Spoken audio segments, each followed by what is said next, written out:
Lucila, e é um prazer estar aqui com vocês para falar um pouquinho da minha experiência nessa área de etiquetagem. Eu sou arquiteta formada aqui pela UFMG, professora da UFMG também, e trabalho desde o final de 2006, ou seja, quase 14 anos, com esse sistema de etiquetagem de eficiência energética em edifícios. Eu comecei a trabalhar com ele quando o sistema ainda estava sendo gestado lá na Secretaria Técnica da Eletrobras, e eu tenho um carinho enorme por esse sistema, então é muito bom poder vir falar sobre ele e sobre um pouco do que a gente anda fazendo aqui na UFMG também. Eu vi algumas perguntas no chat, e uma das perguntas que me chamou a atenção é: quais são as vantagens da gente ter uma etiqueta de eficiência energética em edifícios? A etiqueta de eficiência energética em edifícios, ela está inserida dentro do Programa Brasileiro de Etiquetagem do Inmetro. O que o Inmetro entende que é o seu programa de etiquetagem? Ele entende que é uma forma de dar conhecimento ao consumidor sobre, no caso, a qualidade em eficiência energética dos sistemas por ele etiquetados, de uma forma que seja transparente. Por isso, todo o sistema trabalha com esse esquema de letras A, B, C, D e E, sendo que o A é melhor, o E é menor, a gente bate o olho lá na etiqueta da geladeira, na loja de eletrodoméstico, e a gente tem um entendimento rápido de que aquela etiqueta com o nível A é melhor do que o nível B, né? E por que trabalhar com esse sistema do Inmetro? O Inmetro é um sistema que tem um reconhecimento grande pela sociedade. Eu acho que a gente lembra, há um tempo atrás, tinha um programa da Dona Encrenca mostrando as várias atividades do Inmetro. Foi feita uma pesquisa já há algum tempo atrás, mas viu-se que quase 90% da população conhece, reconhece e entende que o Inmetro tem confiabilidade. O sistema de etiquetas que nós temos hoje, né, de edificações comerciais de serviços e públicos, a Adriana apresentou ela muito bem, né? Nós temos a possibilidade de etiquetar edifícios inteiros, como foi mostrado aí no caso da Unicamp, ou também parcelas do edifício, sempre que é sempre obrigatório a gente etiquetar a envoltória do edifício, porque a envoltória é que vai influenciar tanto no consumo de iluminação, pela maior ou menor presença de luz natural, quanto no consumo de ar-condicionado, pelo seu melhor ou pior desempenho térmico. Então, a gente tem sempre que etiquetar a envoltória, e quando a gente etiqueta os três sistemas, envoltória, iluminação e ar-condicionado, a gente pode ganhar a etiqueta global. E eu vim falar um pouco sobre como hoje a etiqueta ela está presente na sociedade, e como ela é entendida pela sociedade, quais são as barreiras e as vantagens que a gente tem. O CERT, que é um organismo de inspeção acreditado, que era sediado lá em Santa Catarina, hoje ele está inoperante, mas foi o primeiro organismo. Ele fez uma pesquisa em 2006, que eu acho muito interessante, para mostrar como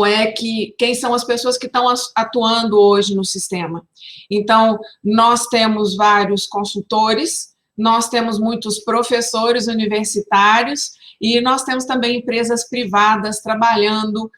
com o sistema de etiquetagem hoje. A maior parte das pessoas que trabalham com esse sistema de etiquetagem tem como formação principal arquitetura, mas nós temos também engenheiros civis, engenheiros mecânicos e eletricistas como profissionais que trabalham nesta área, sendo que a área de engenharia mecânica e a área de engenharia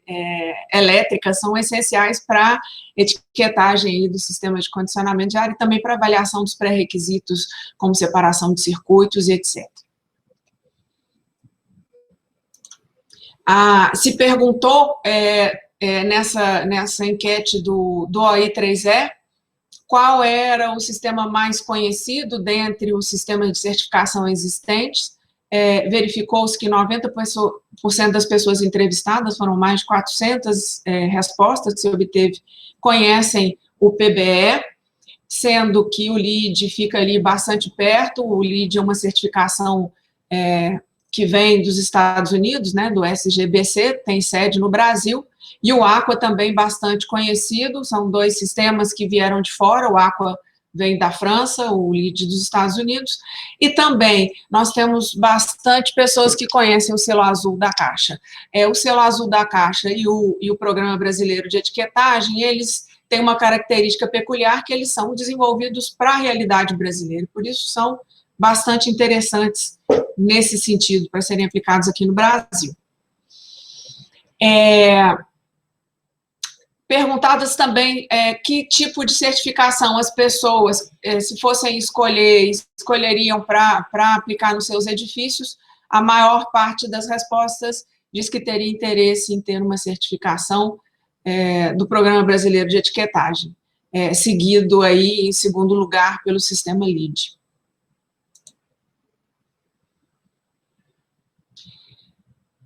Perguntados por que escolher o sistema PBE Edifica para fazer avaliação do seu edifício. Como eu disse anteriormente, a maior parte das pessoas, a grande parte das pessoas respondeu que é um sistema adequado à realidade brasileira, porque ele leu a forma como os nossos edifícios no Brasil consomem energia e, portanto, ele responde com os seus índices e o seu sistema de classificação a essa forma de consumo. E aí eu também explicito aqui algumas outras respostas que tiveram relevância, como a facilidade de aplicação, o método prescritivo. Tiveram pessoas que perguntaram, a gente usa o prescritivo ou a simulação? Da minha experiência, sempre que for possível, o método prescritivo, ele é mais simples de aplicar, ele é mais rápido e menos oneroso para o cliente, para o sistema como um todo, são menos horas de uso. O sistema de simulação é mais eficiente, né? E um outro motivo que eu destaco é que hoje nós temos o sistema de obrigatoriedade, através da Instrução Normativa de 2014, que obriga que prédios públicos da esfera federal, se forem novos ou se sofrerem grandes reformas, devem ter etiquetagem.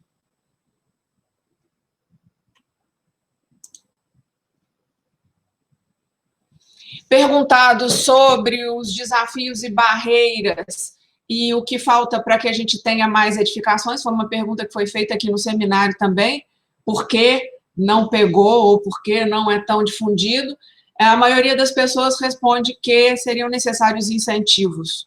E aí a gente tem que entender que tipos de incentivos que o mercado está entendendo, se é um incentivo governamental, se é um incentivo de diminuição de taxas, também que volta para o agente governamental, mas se nós pensarmos na nossa autoconsciência, se os gestores dos edifícios entenderem, como foi mostrado aqui nos vários exemplos, que a etiqueta é uma forma muito interessante da gente entender onde estão os principais problemas que causam aumento no consumo de energia, o incentivo maior que a gente teria para fazer essa aplicação é a própria eficientização da edificação,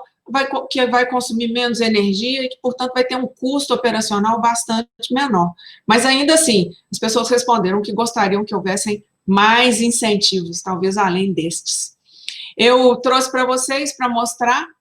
como está hoje o panorama de etiquetagem de edifícios no Brasil. A gente vê que desde 2009, quando foi lançado o sistema de etiquetagem de edificações comerciais, de serviços e públicos, nós tivemos um crescimento bastante significativo no número de etiquetas a cada ano,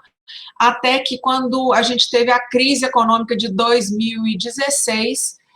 a partir de 2017 caiu substancialmente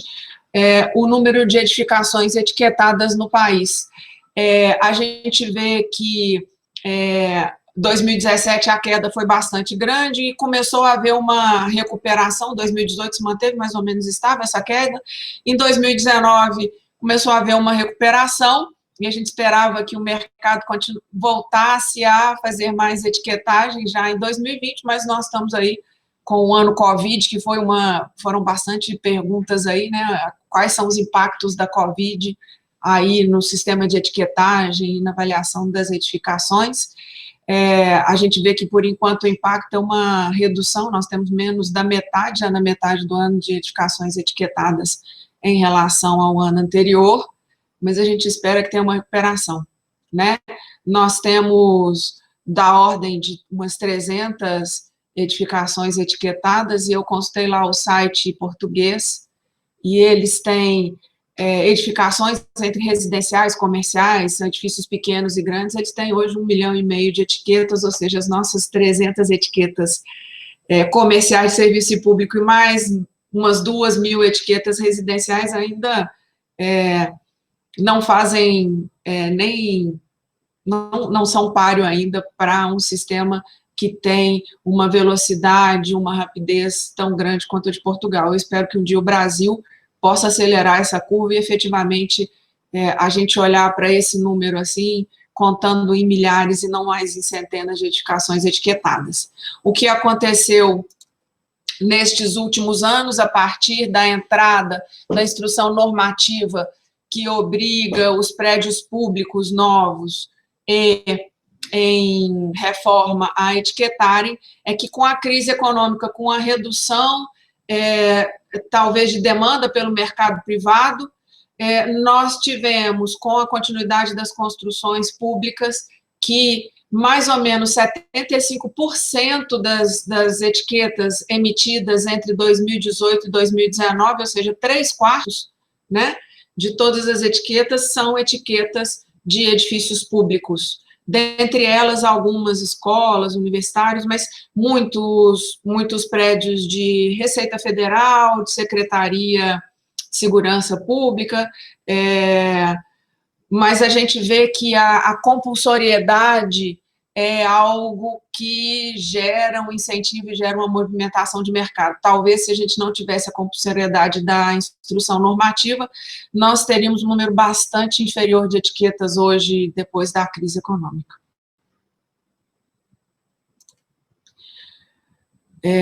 A Beth terminou falando aí sobre o desconforto dos edifícios. Nós hoje temos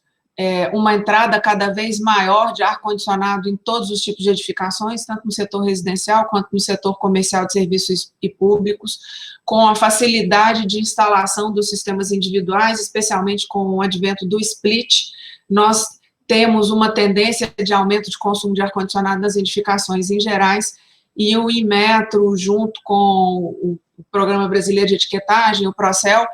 tem uma preocupação com esse aumento de consumo, porque vai aumentar a demanda de energia,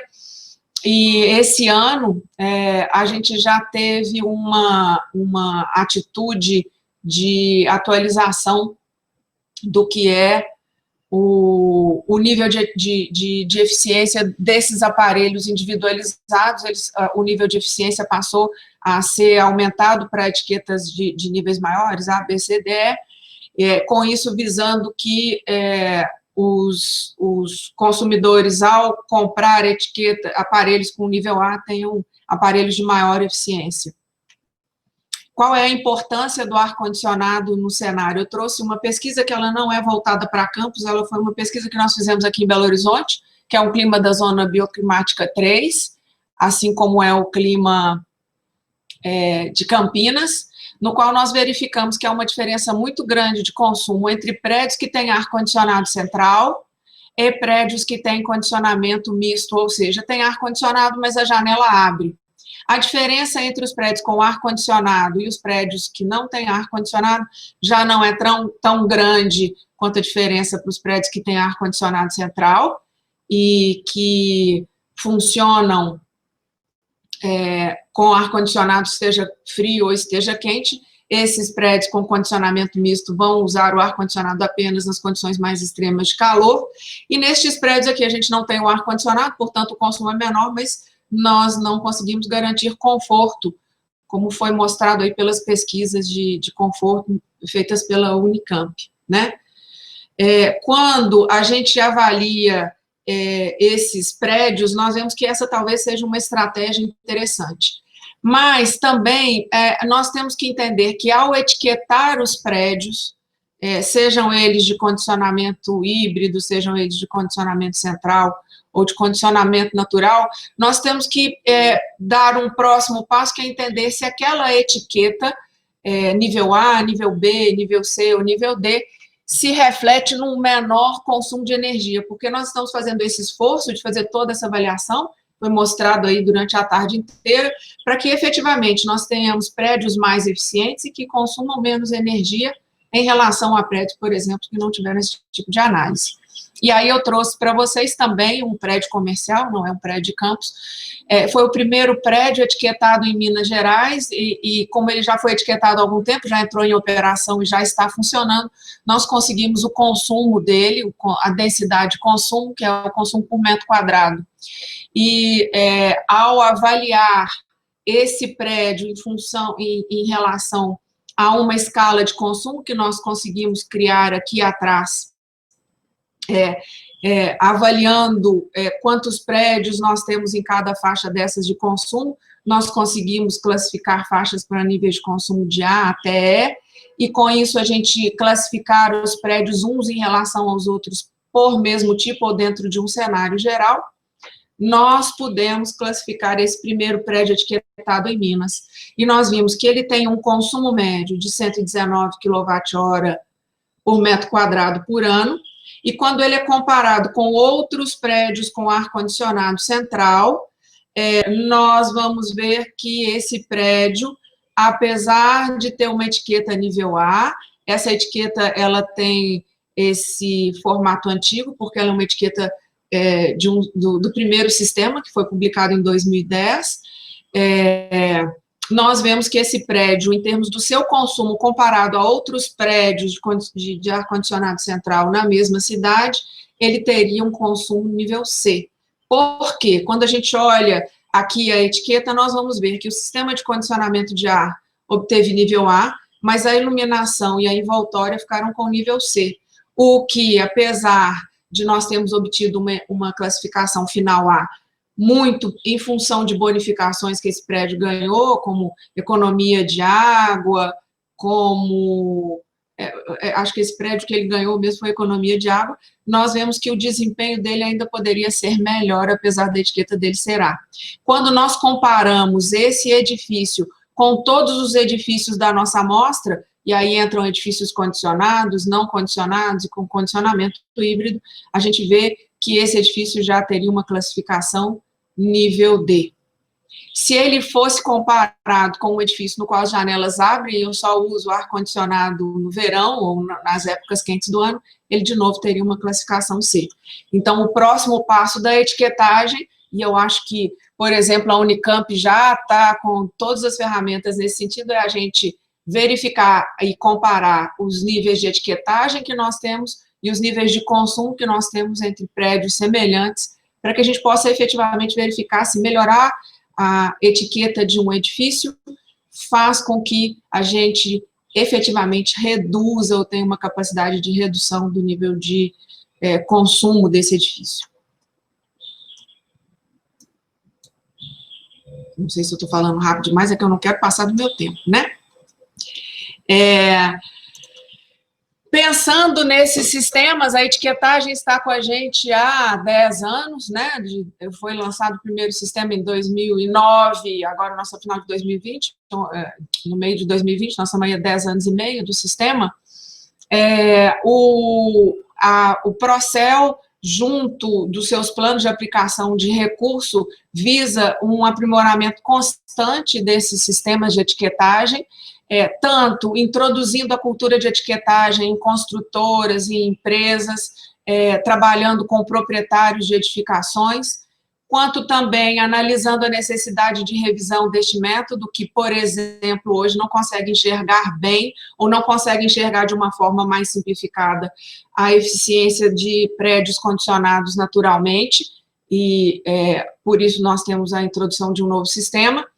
mas também avaliando este impacto do regulamento através de pesquisas que verificam edificações etiquetadas e os seus benefícios para a implementação futura da compulsoriedade, que a gente viu que como a gente teve aí a compulsoriedade dos sistemas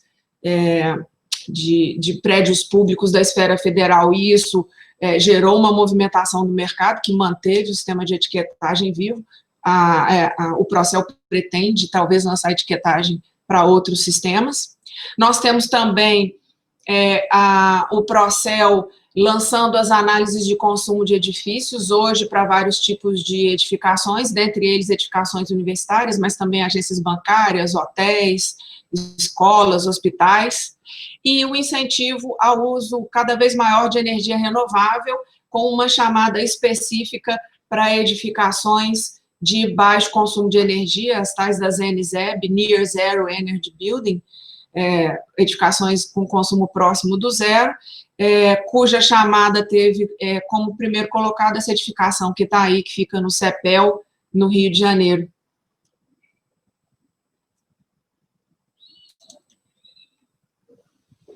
Como eu disse para vocês, o sistema de etiquetagem, a Adriana já tinha dito isso, está sendo gestado, né, desde 2018, a gente está com o sistema um pouco paralisado, mas a gente espera que ele seja publicado, o novo sistema, e ele vai substituir a nossa etiqueta antiga por uma nova etiqueta. A nossa etiqueta antiga, ela não tinha uma base referenciada em consumo de energia, em quilowatt-hora por metro quadrado, nós agora, ou quilowatt-hora por ano, nós agora vamos ter uma etiqueta que vai nos gerar uma avaliação preditiva de consumo, e não mais apenas um nível A, B, C, D, que não tem uma relação direta com o consumo, e que também vai gerar uma série de outras informações, como emissão de dióxido de carbono, como estratégias para melhoria de eficiência. A etiqueta que antes tinha apenas uma página, essa primeira página, ela vai ser a que vai ser aplicada nos prédios, mas os proprietários das edificações vão receber mais informações sobre o desempenho de mais sistemas. Uma das coisas que esse novo sistema traz como grande vantagem, ao meu ver, é um método simplificado da análise da ventilação. Alguém perguntou assim, como é que eu faço para analisar peitoris ventilados? Hoje, o sistema de análise de eficiência energética do RTQC, ele não tem sensibilidade para esses sistemas. Mas nós temos uma ferramenta, que é uma ferramenta simplificada, ela foi proposta por Reix, e ela roda em Python. A gente, hoje, com a entrada de 30 e poucas variáveis, pode parecer muito, mas é mais simples do que fazer uma simulação computacional, nós conseguimos ter de uma forma relativamente rápida, a resposta do percentual de horas de conforto que uma edificação pode nos dar. Nós aplicamos essa ferramenta no campus da UFMG, e de 100 e poucas edificações, 111 edificações que o campus da UFMG tem, nós vimos que seriam passíveis de usar a ferramenta 83 edificações, mas dessas 83 edificações, apenas 20% delas poderiam usar a ferramenta como ela está proposta, com os limites que ela tem propostos de altura de edifício, de comprimento, largura. Por exemplo, a foto que está aí é de um edifício que não é exatamente retangular, o sistema entende os edifícios sempre como edifícios retangulares, mas que aproximadamente metade desses edifícios poderiam ser analisados se a gente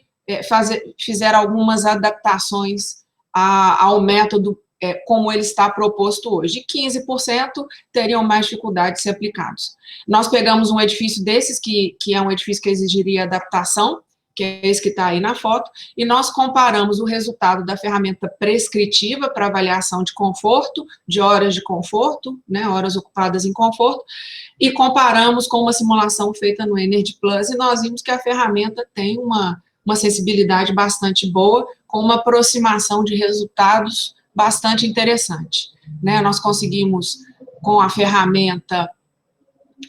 88% de horas de conforto, e com a simulação 91% de horas de conforto. A gente considera que essa é uma aproximação bastante interessante.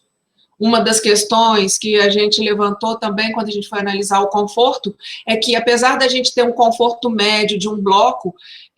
nós sabemos, por experiências de medição com usuários, de questionários com os usuários, que os usuários dos pavimentos de cobertura costumam, ou de pavimentos em contato com a cobertura, costumam se sentir mais desconfortáveis, porque a cobertura tem mais troca de calor do que os outros meios. E nós usamos a ferramenta para avaliar se ela era sensível, a gente analisar o bloco como um todo e analisar em separado a cobertura, e a gente viu que talvez adaptando também essa ferramenta, a gente possa ter um entendimento maior do que está acontecendo aí no pavimento de cobertura. Ao analisar em separado, nós vimos que o bloco como um todo teria 69% de horas de conforto, e que, analisando apenas a cobertura,